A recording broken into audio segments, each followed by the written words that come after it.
सत्ताधारी बीजेपी और विपक्ष दोनों ही 2024 के लिए कमर कस चुके हैं और चुनाव जीतने के लिए अपनी अपनी रणनीतियों की जो धार है उसे तेज करने में जुट गए हैं।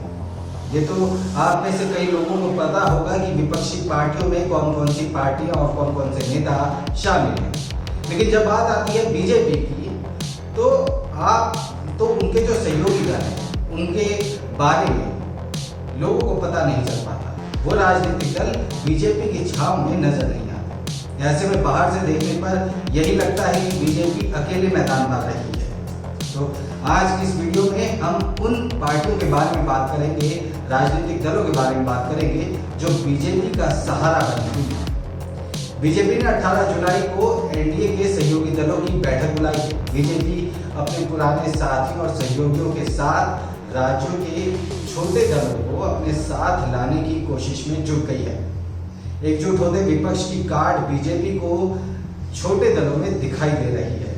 राजभर का एनडीए में आना इस बात का संकेत है कि बीजेपी अपने पुराने साथियों को 2024 लोकसभा चुनावों से पहले अपने साथ लाने की पूरी कोशिश करेगी। विपक्ष की बैठक के जवाब में बीजेपी ने 18 जुलाई को एनडीए के सहयोगी दलों की बैठक बुलाई है।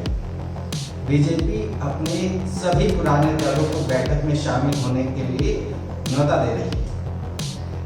बीजेपी के बुलाने पर 19 दल बैठक में शामिल होने की पुष्टि कर चुके हैं। अभी तक 19 दल जो है वो बीजेपी के साथ एनडीए की बैठक में शामिल होने वाले हैं और भी जो दल हैं वो बीजेपी के साथ जुड़ने वाले हैं। बीजेपी की रणनीति में बड़े बदलाव का जो हो रहा है वो साफ पता चल रहा है।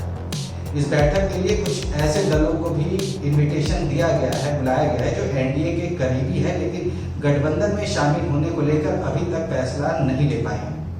एनडीए के राष्ट्रीय अध्यक्ष जेपी नड्डा ने बैठक के लिए एनडीए के सहयोगी दलों को पत्र भेजा है। कौन कौन से हैं वो दल जो विपक्ष के सामने बीजेपी के साथ जुड़कर एनडीए की सेना बनेंगे और 2024 में बीजेपी की नाव को पार लगाने में पूरी कोशिश करेंगे। आइए बताते हैं। तो चलिए अब आपको बताते हैं एनडीए के उन साथियों के बारे में जो 2024 में बीजेपी का साथ देकर एक बार फिर मोदी सरकार को लाने की पुरजोर कोशिश करेगी।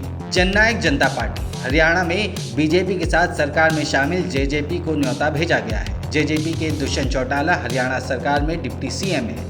इसके बाद है अपना दल। उत्तर प्रदेश में पटेल समुदाय के बीच पकड़ रखने वाली ये पार्टी एनडीए का हिस्सा है। पार्टी के प्रमुख नेता अनुप्रिया पटेल केंद्र सरकार में मंत्री हैं, तो उत्तर प्रदेश की योगी सरकार का भी पार्टी हिस्सा है। एआईएएमडीके तमिलनाडु में कई बार सत्ता में रही एआईएएमडीके एनडीए की सहयोगी है। तमिलनाडु में पैर जमाने के लिए जमीन तलाश रही बीजेपी के लिए राज्य में सबसे महत्वपूर्ण साथी के तौर पर नजर आती है। हालांकि करिश्माई नेता जयललिता के देहांत के बाद एआईएएमडीके कुछ कमजोर जरूर हुई। निषाद पार्टी संजय निषाद की पार्टी एनडीए का हिस्सा है और उत्तर प्रदेश की सरकार में भी सहयोगी है। निषाद पार्टी को भी न्योता भेजा गया है। एनसीपी कोनराड संगमा के नेतृत्व वाली मेघालय की एनसीपी भी एनडीए का हिस्सा है। मेघालय में बीजेपी और एनसीपी एक साथ सरकार में है। एनडीपीपी नेफ्यू रियो के नेतृत्व वाली एनडीपीपी नागालैंड से बीजेपी की अहम सहयोगी है। दोनों दल इस समय नागालैंड की सत्ता पर काबिज है। एसकेएफ सिक्किम की एसकेएफ एनडीए की सहयोगी पार्टी है और इसे भी 18 जुलाई की बैठक के लिए न्योता भेजा गया है। मिजो नेशनल फ्रंट मिजोरम की सत्ता पर काबिज जोरमथंगा की मिजो नेशनल फ्रंट एनडीए का हिस्सा है। 2018 में हुए मिजोरम विधानसभा चुनावों में एमएनएफ को राज्य की 40 में से 26 सीटों पर जीत मिली थी। असम गण परिषद असम में बीजेपी के नेतृत्व वाली गठबंधन सरकार में सहयोगी है।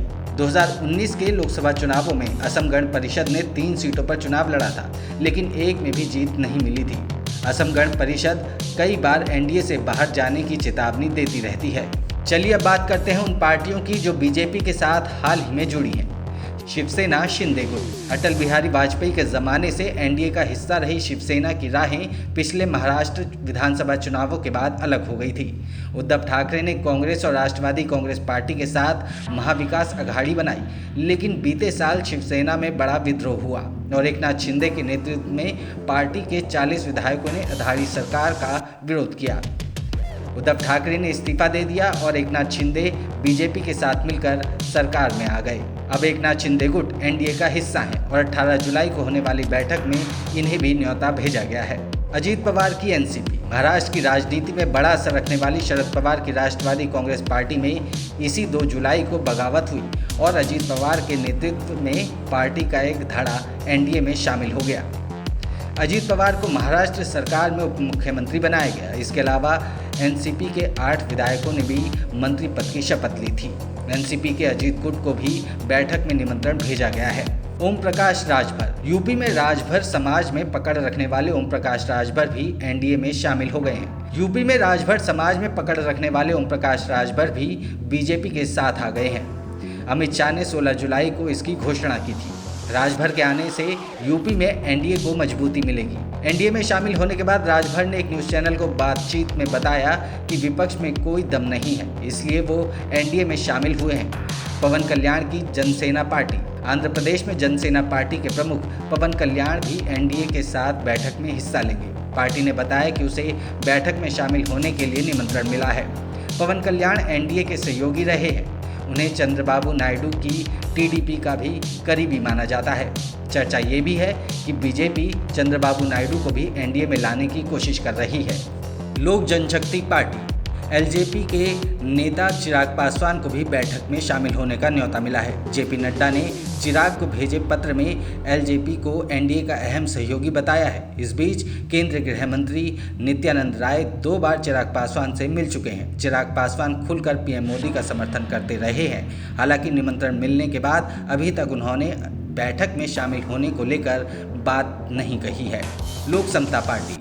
उपेंद्र कुशवाहा को बैठक के लिए न्योता भेजा गया है। 2014 का लोकसभा चुनाव कुशवाहा ने एनडीए के साथ लड़ा और उनकी पार्टी के 3 सांसद जीते। वो खुद केंद्र की मोदी सरकार में मंत्री बने, लेकिन 2019 के पहले उन्होंने पाला बदल लिया और महागठबंधन के साथ चले गए। बाद में उन्होंने अपनी पार्टी का जेडीयू में विलय कर लिया, लेकिन अब एक बार फिर वो अलग राह पर हैं। उनके एक बार फिर से एनडीए में आने की चर्चा गर्म है। अप्रैल में कुशवाहा ने दिल्ली में अमित शाह से मुलाकात की थी। इसके बाद बात करें तो झारखंड की आजसू को भी बैठक के लिए निमंत्रण भेजा गया है। हालांकि आजसू वर्तमान में एनडीए का हिस्सा नहीं है, लेकिन न्योते से साफ है कि बीजेपी एक बार फिर से पुराने साथी को अपने पास वापस लाना चाहती है। चलिए अब आपको उन तमाम पार्टियों के नाम बताते हैं जो कि एनडीए और बीजेपी का सहारा बनने को तैयार हैं। लोक समता।